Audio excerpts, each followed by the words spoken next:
you story. I have her with me. One of my best friends in college. And now, still my best friend pa din. Miss FJ. Miss FSJ.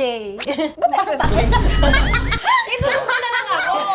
Dahil best friend ko siya, casual lang tayo. Dito si Ayel. Hello. So, for context, best friend ko siya nung college days. Saan nga tayo gumraduate? Graduate kami from PUP, 2000 something. Kami yung scholar ng bayan. Yes, we have humble beginnings. Humble beginning. Nag-start kami as the usual PUPians na nagbabiyahe with jeep and then tricycle. And then, Flip-flops. yes. Flip-flops is brand now. Yes. Sinelas. Chinelas. And then, na-experience namin yung naglalakad sa Teresa, sumasakay ng Grabe. jeep pa uwi, papasok. Nostalgic ka. Tapos Pumapano yung ng jeep sa Cubao. Sa Cubao, yung maingay na jeep na Laging may- liliparin ka na sa bilis. And then, maglalakad kami to 6th floor. Nandun yung room namin. Diba? Tapos lumalaking muscle sa legs. Malaking muscle, oo.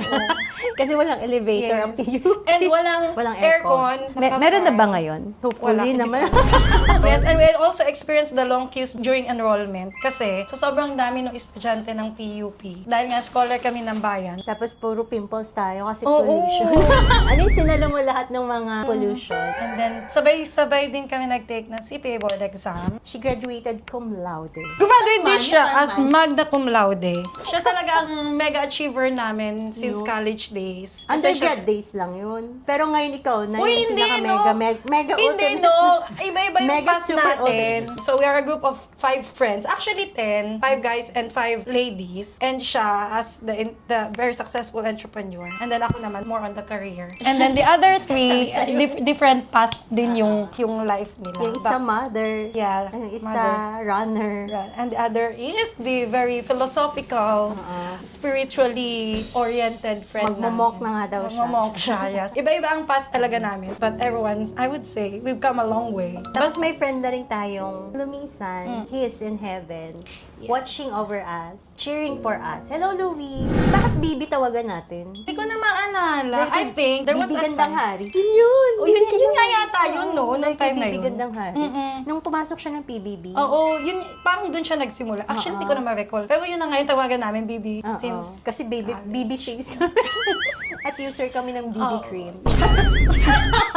Kaya BB. Yeah, yun nga yun. After natin gumraduate, nag-SGB Yes, tayo parehas. after graduate, the usual path is, yung mga nagtatapos ng accounting is, papasok sila ng accounting firm and nag-tax siya. Tax ako, ikaw, Nag-audit assurance, naman ako. audit. Tapos, nag-work ako ng SGV for 3 years. And then, I moved to Dubai. And ngayon, ano ka na sa Dubai? Ngayon, I'm working as audit partner. Anong meaning ng auditing firm? Crow. Anong meaning nga ng audit partner? So, audit partner, basically, from the accounting language, ikaw yung nagli-lead ng team, nagli-lead ng engagement, and then, if meron kang signing authority to sign, ikaw basically yung mga pumipirma ng mga financial reports. Para kang owner or board of directors na ng isang malaking company. Na, Parang part ka ng management team. kasi nga kapag professionals, group of professionals, ang tawag kasi is partnership, hindi corporation. Kaya admitted na siya sa partnership. Siya yung first ever na nag-help sa akin maghanap. Ang gusto ko lang nung time na yun was a small purse. And then, hindi ako makakita nun sa Dubai. Tapos, tinext kita. Sabi ko, Bibi, tulungan mo ako maghanap nito. Tapos, pinadala mo siya sa akin sa bahay kasi nakita mo siya for me. Ano ba Size. yun? Yung marmon. Ano ba Ang yun? Marmon pala! Yung maliit na mini. Oo, yung camera. Start pa lang si First Mison nun, ano? Hindi ako sure kung mayroon ka na ng showroom sa bahay mo nun. Pero alam Sa ko na bahay pa nag-start lang. ka na ulit bumalik sa business mo nung time na yon. Ang second is yung wallet on chain. The third one was, nag-search ako ng maraming bags. Doon ko na-purchase yung black na. Black Cruet. Tapos, di ba, gusto ko din medyo structured na bag. Kaya yun yung ni-recommend mo sa Gamit pang pang till na. Yes, ginagamit ko pa din siya. After admitting sa partnership sa Dubai, ano yung next mo na path? Noong time na yon was, iniisip ko, okay, what's next in my career? Kasi parang, okay, ito na ba yung pinnacle nun? So parang I want a challenge in terms of my career. So ang nag-decide ako na mag-master's degree. So I enrolled sa University of Manchester. And then na-finish ko yung studies ng 2025. Last year lang pala yun. With distinction. Take note. So, meaning ng with distinction is in short, para kang cum laude. Para siyang actually more of, ay, magna cum laude kasi Oh, hindi siya lang pala cum laude, highest. magna pala. Parang highest yung distinction then with merit, tapos pass. Ganon yung level niya. So yun, pero worth it. Oo nga eh. Nakakatuwa kasi nga, sabi ko nga is, if you want to achieve something, you can be at a certain age with nothing or with something. So do it. Pag naisip mo, just do it. Just wing it. Hindi yung magsalita. Magsalita siya. Kaya sa GC namin, okay. Mag-heart na lang kami. Ang galing talaga. Ito, since pinag-uusapan natin yung mga achievement mo in life, did you ever imagine this life for yourself back then? No!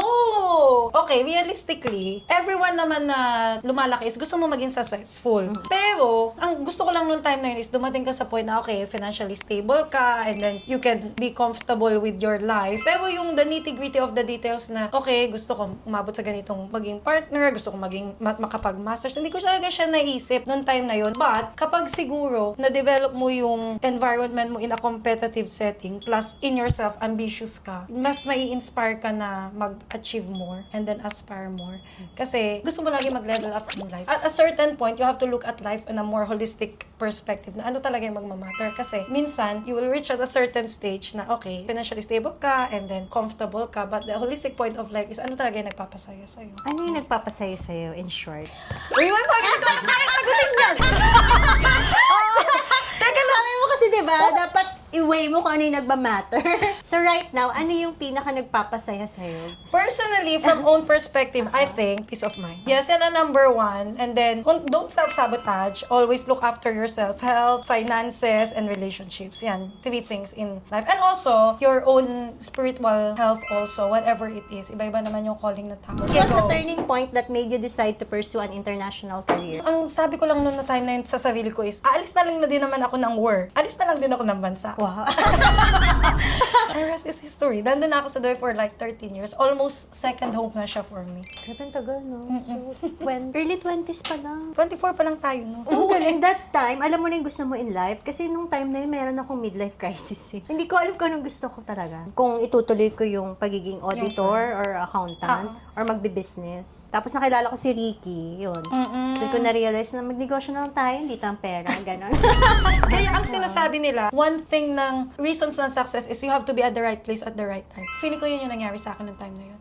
Na wala pa nag-handle ng mga ganong kliyente sa amin. Grab the opportunity. Well, hindi ko naman siya sa grab, but more of luckily, sa akin siya napunta. Kasi yun yung galing kong experience sa Pilipinas.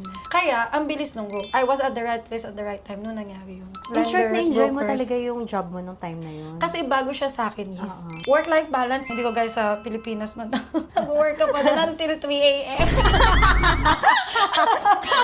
Doon ko siya na-enjoy yung nabalance ko in life. Tapos syempre, new place, new bag. If a college student is listening right now and feels lost, what practical advice would you give them? May gusto ka pa bang ma-achieve in life? Ikaw ba, ano bang passion mo?